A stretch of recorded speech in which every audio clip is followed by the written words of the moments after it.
തായന്നൂർ വില്ലേജിലെ കോടോംബേളൂർ പഞ്ചായത്തിൽ 15-ാം വാർഡിൽപ്പെട്ട എണ്ണപ്പാറ മലയാറ്റുകര സിറിയക് മാത്യു എന്ന കുര്യൻ കുഞ്ഞി എന്നിവരുടെ സ്ഥലത്ത് പ്രവർത്തിക്കുന്ന ക്വാറി പ്രദേശവാസികളുടെ ഉറക്കം കെടുത്തുന്നുവെന്ന ആരോപണം ഭാരവാഹികൾ വാർത്താ സമ്മേളനത്തിലാണ് ഇക്കാര്യം അറിയിച്ചത്. തായന്നൂർ വില്ലേജിലെ കോടോംബേളൂർ പഞ്ചായത്തിൽ 15-ാം വാർഡിൽപ്പെട്ട എണ്ണപ്പാറ മലയാറ്റുകര സിറിയക് മാത്യു എന്ന കുര്യൻ കുഞ്ഞി എന്നിവരുടെ പറമ്പിൽ പ്രവർത്തിക്കുന്ന ക്വാറി പ്രദേശവാസികളുടെ ഉറക്കം കെടുത്തുന്നു.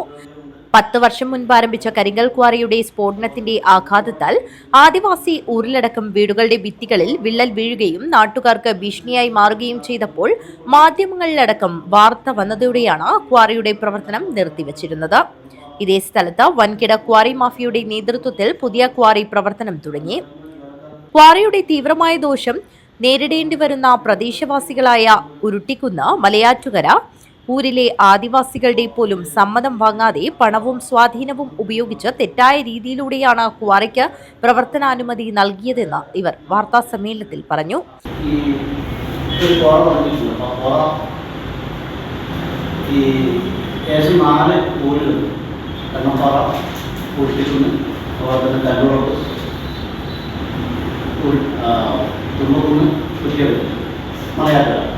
ഇത്രയും ഊരുകൾക്ക് നടുവിലാണ് കുറവ്.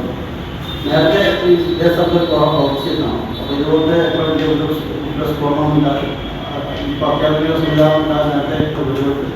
ക്വാറിക്ക് അനുമതി നൽകുന്നതുമായി ബന്ധപ്പെട്ട് പോലീസ് ജിയോളജി ഡിപ്പാർട്ട്മെന്റിന്റെ അന്വേഷണം നടത്തിയത് ക്വാറി നിൽക്കുന്ന സ്ഥലത്തിന്റെ ഉടമ സിറിയക് എന്നയാളുടെ വീട്ടിലെ സ്ഥിരം തൊഴിലാളിയുടെ കുടുംബത്തിൽ നിന്നും സിറിയക് എന്നയാളുടെ ബന്ധുക്കളിൽ നിന്നും ഇതിന്റെ പ്രത്യാഘാതമോ ക്വാറി സ്ഫോടനത്തിന്റെ അത്യാധുനിക സംവിധാനത്തെക്കുറിച്ചോ വ്യക്തമായ ഒരു ധാരണയും ഇല്ലാത്ത ഇവർ സ്വാധീനിച്ചെന്ന് ഇവർ പറയുന്നു. കാലിച്ചാനടക്കം 100 കണക്കിന് വാഹനങ്ങൾ കടന്നുപോകുന്ന ചെമ്മട്ടം വയൽ മെക്കാടം റോഡിൽ നിന്നും 40 മീറ്റർ ദൂരത്താണ് ഈ കരിങ്കൽ ക്വാറി. പൊതുവെ രൂക്ഷമായ കുടിവെള്ളക്ഷാമം നേരിടുന്ന ഈ പ്രദേശത്തെ ക്വാറിയുടെ പ്രവർത്തനത്തിൽ ജനങ്ങൾ ആശങ്കാകുലരാണ്. ക്വാറിയിലെ സ്ഫോടന സമയത്ത് വീടുകളിൽ ഞടുക്കം വരുന്നുണ്ട്. ഇതുമൂലം സ്വസ്ഥമായി വീടിനുള്ളിൽ കിടന്നുറങ്ങാൻ കഴിയാത്ത പോലും അവസ്ഥയാണ്. ആദിവാസി സബ് പ്ലാൻ ഫണ്ടും ത്രിതല പഞ്ചായത്ത് ഫണ്ടും ഉപയോഗിച്ച് നിർമ്മിച്ചിട്ടുള്ള ഇവിടുത്തെ വീടുകൾക്ക് നാശം സംഭവിച്ചാൽ പകരം ഒരു കൂരയൊരുക്കാൻ ആദിവാസി കുടുംബങ്ങൾക്ക് സാധിക്കില്ല. 100 കണക്കിന് കുടുംബങ്ങളുടെ ജീവനും സ്വത്തിനും ഭീഷണിയായി പ്രവർത്തിക്കുന്ന ഈ ക്വാറിയുടെ പ്രവർത്തനം എത്രയും പെട്ടെന്ന് നിർത്തിവെച്ച് ജനങ്ങളുടെ ഭീതി കൂടാതെ ജീവിക്കുക എന്ന മനുഷ്യാവകാശം സംരക്ഷിക്കാൻ നടപടി കൈക്കൊള്ളണമെന്നതാണ് ഇവരുടെ ആവശ്യം. കാഞ്ഞങ്ങാട്ട് നടന്ന വാർത്താ സമ്മേളനത്തിൽ ഭാരവാഹികളായ ward member T Sajitha, M Ramakrishnan, A Madhu, V K Rajan, M V Rajan എന്നിവർ സംബന്ധിച്ചു. News bureau, Kanhangad.